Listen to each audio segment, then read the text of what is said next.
Welcome back to my channel. നമുക്കിന്നൊരു 4 മണി പലഹാരം ഉണ്ടാക്കിയാലോ? ഏത്തയ്ക്ക ബോളിയാണ് ഞാനിവിടെ ഉണ്ടാക്കാൻ പോകുന്നത്. ഏത്തയ്ക്ക ബോളിയെന്നും പഴംപൊരിയെന്നും ഒക്കെ പറയും.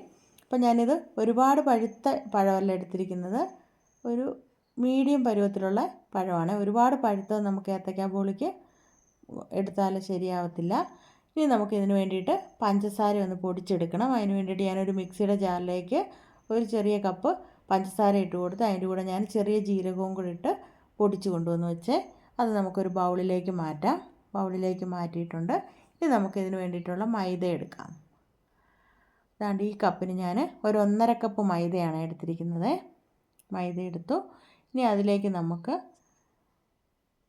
പഞ്ചസാരയില്ലേ, പൊടിച്ച് വെച്ചിരിക്കുന്ന പഞ്ചസാരയും ജീരകവും കൂടെ അതും കൂടി ഇട്ട് കൊടുക്കാം. ഇട്ട് കൊടുത്തതിന് ശേഷം ഞാനിവിടെ ഒരു 1/4 ടീസ്പൂൺ മഞ്ഞൾപ്പൊടിയും കൂടി ഇട്ടിട്ടുണ്ട്. അത് രണ്ടും കൂടെ നമുക്കൊന്ന് ഇളക്കി കൊടുക്കാം. ഇളക്കി കൊടുത്തതിന് ശേഷം നമുക്ക് വെള്ളം ഒഴിച്ച് കൊടുക്കാം. ഒരുപാട് വെള്ളം ഒഴിക്കരുത്. ആദ്യമേ കുറേശ്ശെ വെള്ളം ഒഴിച്ചിട്ട് നമുക്ക് ഒരു ബാറ്റർ തയ്യാറാക്കി എടുക്കണം.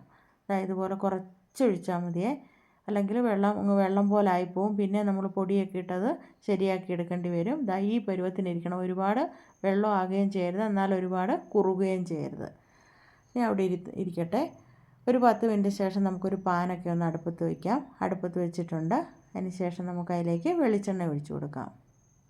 വെളിച്ചെണ്ണ ഒഴിച്ച് അത് അവിടെ ഇരുന്നൊന്ന് തിളച്ചൊക്കെ വരട്ടെ. ആ സമയം കൊണ്ട് നമുക്ക് ഈ പഴത്തിൻ്റെ തൊലിയൊക്കെ ഒന്ന് മാറ്റി ഒന്ന് മുറിച്ചെടുത്ത് കൊണ്ടുവരണം. ഞാൻ പഴത്തിൻ്റെ തൊലിയൊക്കെ ഒന്ന് മാറ്റിയെടുത്തിട്ടുണ്ട്. എന്നിട്ട് നടുക്കൂടെ ഞാൻ ഇതുപോലൊന്ന് മുറിച്ചെടുത്തിട്ടുണ്ട്. കണ്ടോ? നമുക്കിതുപോലെ പഴത്തിൻ്റെ എല്ലാം തൊലിയൊക്കെ ഒന്ന് മാറ്റി ഇതുപോലൊന്ന് മുറിച്ചെടുക്കാം. ഇതിലും ചെറുതാക്കി എടുക്കണമെങ്കിൽ ഒന്നും കൂടെ ഒന്ന് കട്ട് ചെയ്താൽ മതി. ചെറിയ പീസസ് ആക്കണമെങ്കിൽ ഞാനിപ്പം ഇതിനി മുറിക്കുന്നൊന്നുമില്ല. ഇതേ പരുവത്തിന് ഒന്ന് കീറിയെടുക്കുന്നേ ഉള്ളേ. വലിയ ഇതായിട്ടാണ് ഉണ്ടാക്കുന്നത്. ചെറുതായിട്ടാണെങ്കിൽ നടുക്കൂടെ ഒന്നും കൂടെ അങ്ങ് മുറിച്ചാൽ മതി.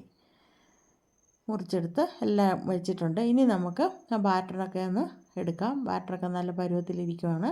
ഇനി നമുക്ക് അതിനകത്തേക്ക് നമ്മുടെ ഓരോ പഴവും എടുത്തിട്ട് മുക്കി നമുക്ക് ആ തിളച്ച എണ്ണയ്ക്കകത്തേക്ക് ഇട്ട് കൊടുക്കാം.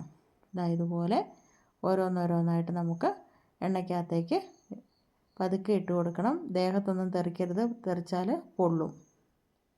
ഇട്ട് കൊടുത്തതിന് ശേഷം നമുക്ക് ഗ്യാസിൻ്റെ ഫ്ലെയിമൊക്കെ ഒന്ന് കുറച്ച് വയ്ക്കണം. അതിന് ശേഷം നമുക്ക് ഒരു സൈഡൊന്ന് ആയി വന്നിട്ടുണ്ട്. നമുക്ക് എന്നിട്ടൊന്ന് തിരിച്ചിട്ട് കൊടുക്കാം. തിരിച്ചും മറിച്ചും ഇട്ട് ഇത് കരിഞ്ഞു പോകാതെ ഒന്ന് മൂപ്പിച്ചെടുക്കണേ. ഇതിപ്പം റെഡി ആയിട്ടുണ്ട്. ഇവിടെ റെഡിയായത് നമുക്ക് ഒന്ന് കോരിയെടുക്കാം. ഇതുപോലെ ഇതിൻ്റെ കൂടെ കറുത്ത എള്ളം ഉണ്ടെങ്കിൽ എള്ളും കൂടി ഇട്ട് കൊടുത്താലും നല്ലതാണ്. ഇപ്പം എൻ്റെ കയ്യിൽ എള്ളില്ലായിരുന്നു, അതുകൊണ്ടാണ് ഞാൻ ചേർക്കാഞ്ഞത്. ഞാനിവിടെ ഏത്തയ്ക്ക ബോളിയൊക്കെ കോരിയെടുത്ത് വെച്ചു. ഇനി നമുക്ക് അടുത്ത ബാച്ചും കൂടി ഇതുപോലെ ഒന്ന് വറുത്ത് കോരിയെടുക്കാം. കോരിയെടുത്ത് ഞാനൊരു പാത്രത്തിനകത്ത് വെച്ചിട്ടുണ്ട്. 4 മണിക്ക് കുഞ്ഞുങ്ങളൊക്കെ വരുമ്പോൾ ഇതുണ്ടാക്കി വെച്ചിരുന്നാൽ ചൂടോടെ അവർ വരുമ്പം കഴിച്ചോളും. വൈകിട്ട് വരുമ്പോഴത്തേനും നമ്മളാണേലും പണ്ട് സ്കൂളിലൊക്കെ പോയിട്ടിരുമ്പോൾ എന്ത് കിട്ടിയാലും കഴിക്കാമെന്നുള്ള ഇതിലാണ് ഓടി വരുന്നത്. അപ്പോൾ ഇതുപോലെ പഴമൊക്കെ കിട്ടുമ്പോൾ ഒന്നുണ്ടാക്കി കുഞ്ഞുങ്ങൾക്കൊക്കെ കൊടുക്കണം. എന്നിട്ട് അഭിപ്രായമൊക്കെ അറിയിക്കണം. നല്ലൊരു വീഡിയോയുമായി അടുത്ത ദിവസം കാണാം. Okay, by.